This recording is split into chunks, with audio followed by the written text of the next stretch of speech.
Hi guys, welcome back to Flora Fun and Food. My name is Lauren and today I'm going to do a different version of a video I've done before about mounting staghorn ferns. The moss that I usually use is called frog moss and it's just really expensive and it kind of sheds. So I wanted to try out some new materials to go around the moss ball.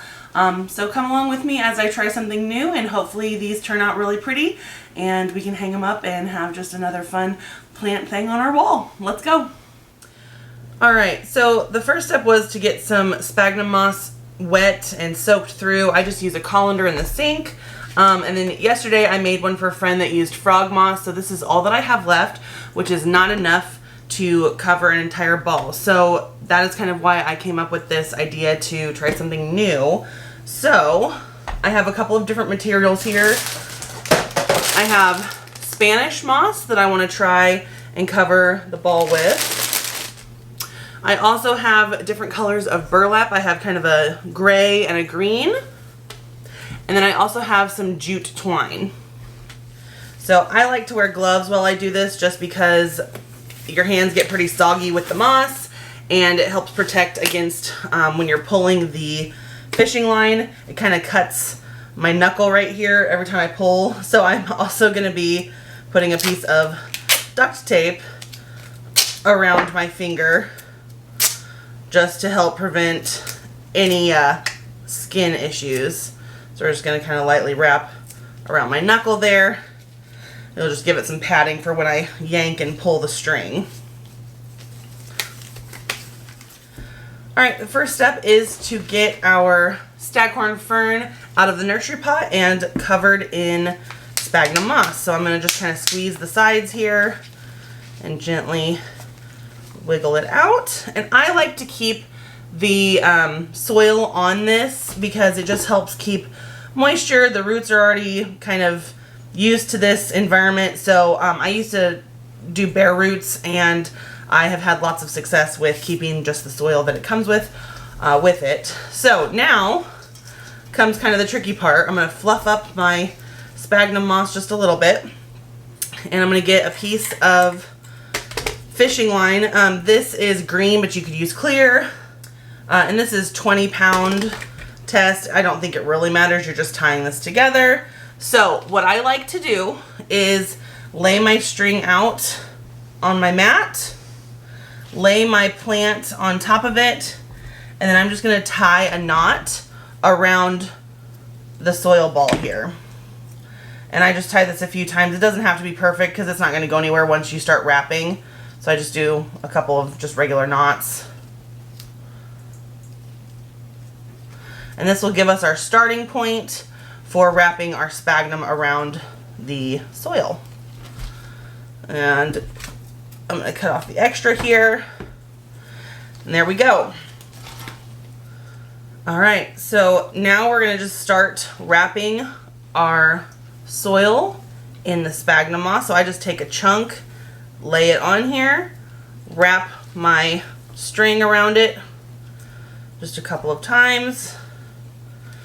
And I don't do this extremely tight yet. I will do it tighter as we go, but just for now, I just want to kind of get it to where it stays on the root ball. Okay, and then I turn, and we're just going to keep adding moss all the way around. This helps it retain moisture when it's hanging on the wall. It gives it, as it breaks down, it gives it some nutrients. It does dry out fairly quickly, so you do need to make sure you pay attention to it and keep it watered. Okay.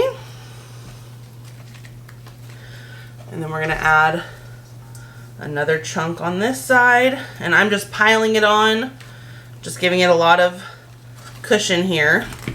Wrap it around a few times just to keep all those strands in place. Okay.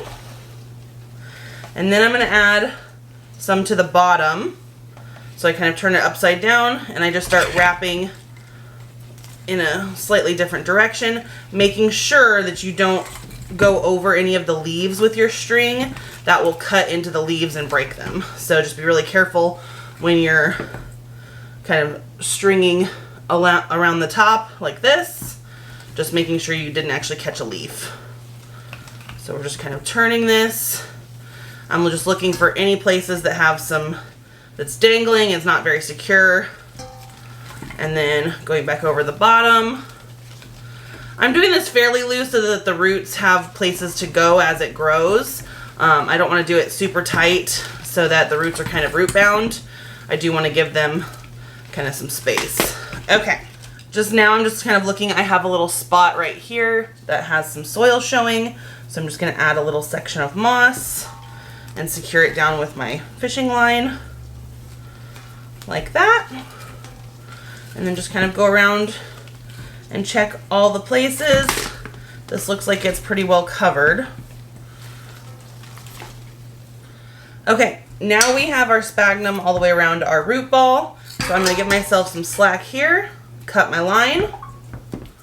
And then I like to use a weaving needle. It's just a really thick, not very sharp needle. And I string my fishing line through the eye. And this is going to help me tie this off. So what I like to do is just go through a few overlapping strings that I've already wrapped. So I'll take my needle, go under a bunch of those strings, hold the extra so that I keep a loop, pull it through, wrap under, pull up, and it starts to knot. This is kind of like a finishing knot for sewing. And I just do this a couple of times. So go back under, pull through, make a loop, and now I like to twist the loop around the needle 4 or 5 times and then slide those over the knot, pull up, and it's just going to be a little bit more secure so it's not going to untie and come apart. So that's good for now. I'm going to cut my extra piece off. And now we have our sphagnum root ball. It's okay if a few pieces are a little loose. You can pull them off or just leave them. We're going to cover it with something anyway. So like this is just going to hang there, but it'll be fine once we wrap it. So now what I'm going to do is just take some Spanish moss and go soak it in some water to get it nice and flexible. It's just kind of dry right now. So let's go soak this. All right, I have kind of soaked this in some water. It just makes it a little more pliable.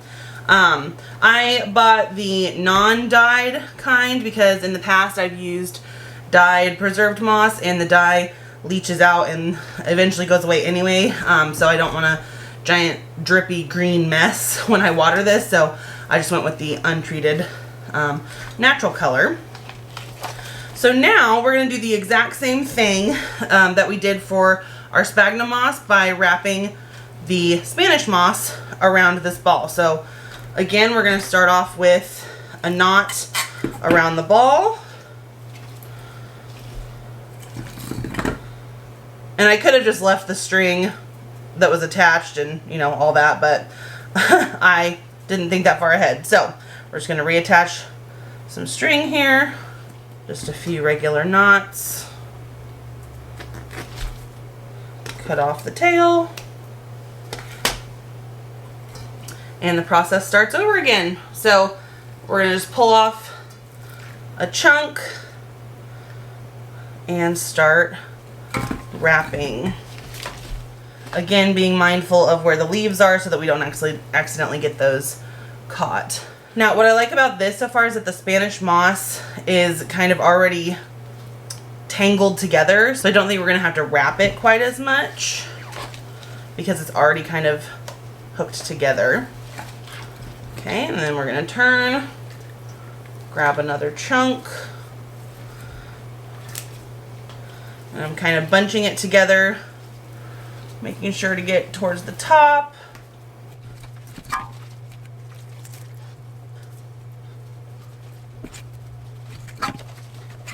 Okay, and now we'll put some on the bottom. And it's okay if it's not pretty at this point, we can shape it as we continue wrapping. So we're going to turn this upside down and start wrapping diagonally around our moss ball. Sometimes this is easier if you have 2 hands, so somebody can hold the ball and you can just wrap, but once you kind of get into a groove, it's not too bad. Being careful of those leaves.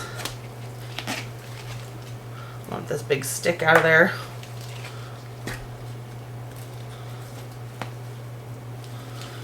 kind of patting down all the loose places as I go.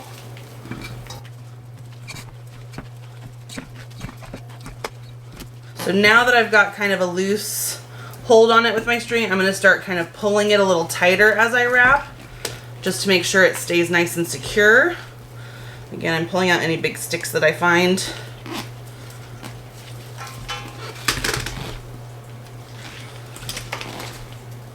And I'm going to shape the bottom a little bit, kind of pushing as I go.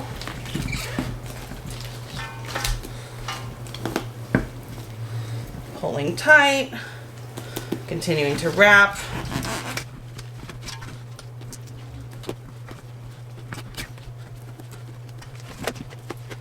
All right, I think I've got everything kind of shaped how I want it.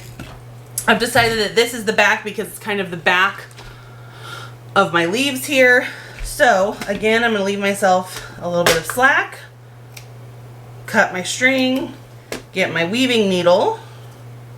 So under, hold the loop, go through it, and pull tight. So we'll just go again, go under, and then I'm going to pass my loop over the needle a few times, pull those loops over, pull up, and that should be nice and secure. So I used to put a metal bracket inside of these to hang them from, and after about a year, I noticed that mine and my mom's had kind of rusted out, and they would break. And so then the plant has the danger of falling. So I have decided to just make a loop out of fishing line because it's going to be less obvious and it's going to just hold better. So I'm going to take a length, probably about 1.5 feet of string here. It could be shorter. Put it through my needle. Then I'm going to tie my two ends together just to make it one loop with my needle in the loop.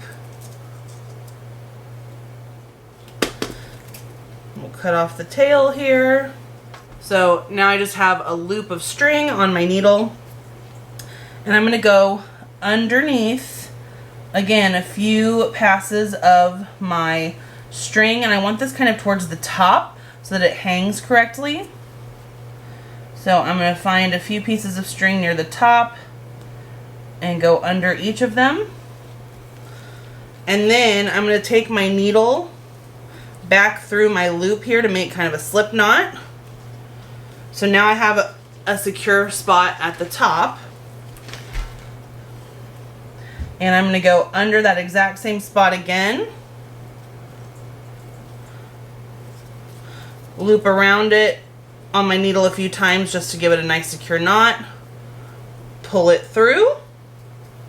I'm going to pull some of this extra moss out of the way. There we go. Now I want to make a very small loop of this string. So I'm going to put my finger, probably my pinky, under the string. Go under the same spot again. Pull it tight around my finger. And then go through the loop on my finger, through the loop I just made, tying a knot nice and tight around my finger. And I'm going to do that a couple of times so that it doesn't slip.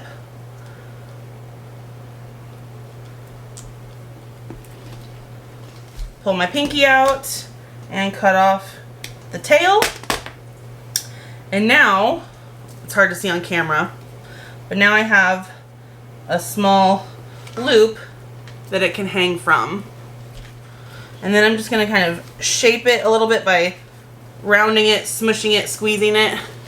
And there is our Spanish moss ball done.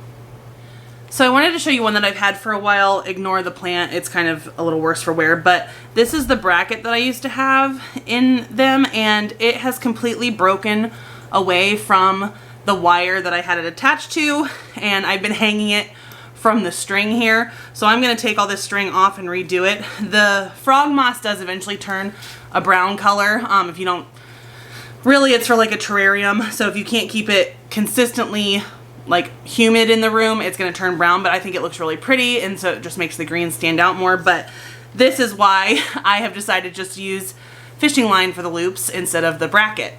Okay, I have finished wrapping all of my plants in sphagnum moss. So now let's do a wrapping of jute twine around this one. So we're gonna start kind of the same way that I did before by just going around the middle of the plant and tying a securing knot with the twine. Nice and snug so it's not gonna go anywhere.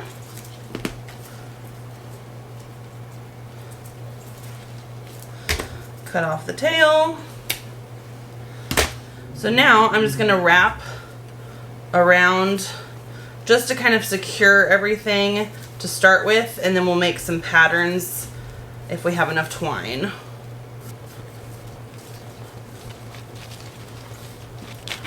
Again, being careful of these leaves. Try not to get too close.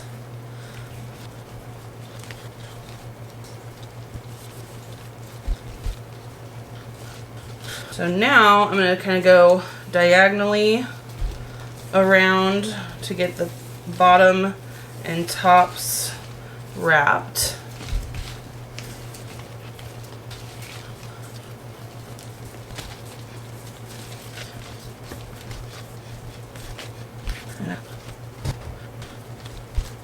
Alright, I'm at the end of my twine here, so I'm going to try and go under a few pieces of twine.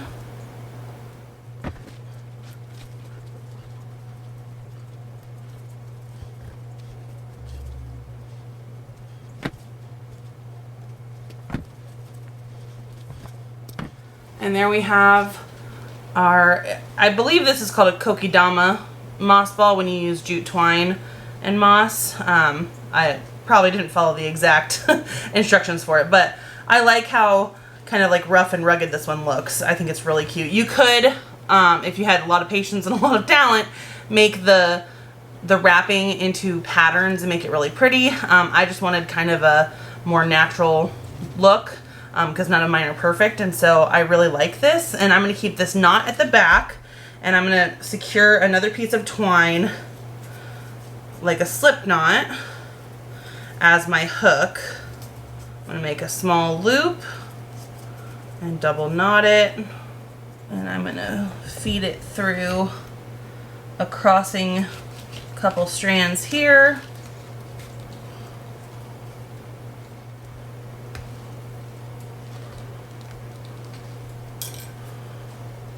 And then I'm going to tie the base here as well as I can under the same crisscross.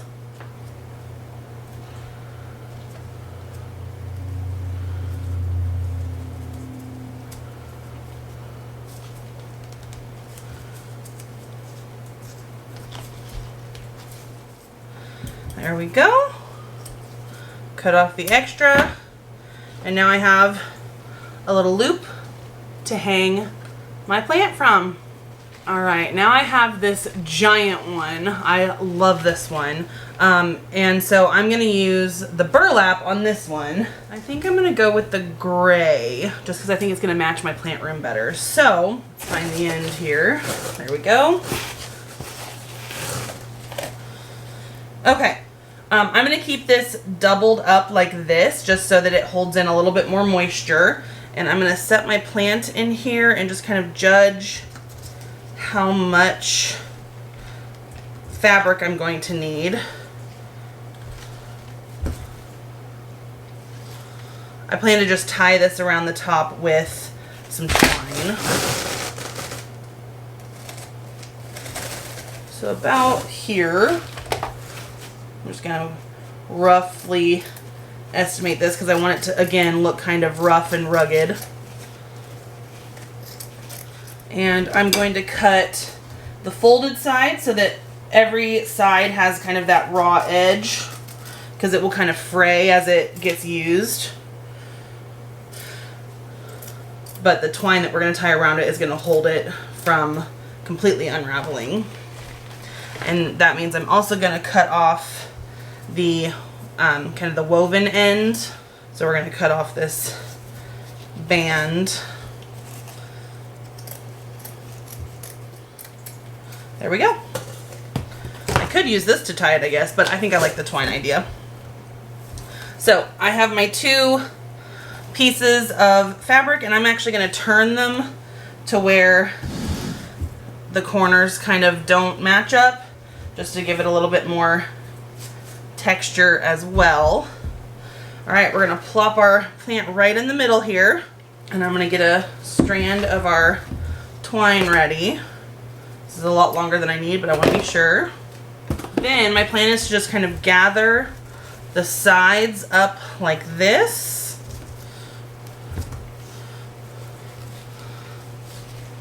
And then the front and the back, just as kind of like a little bundle. And then I'm going to get my twine underneath here and just roughly tie it around so I can kind of maneuver it a little bit.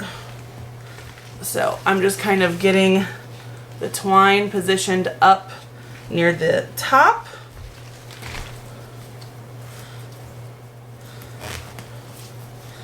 I'm going to leave it a little baggy. And I'm going to cinch it down tight. For right now, I'm just going to tie it in a bow, just so I can undo it if I don't like the way it looks.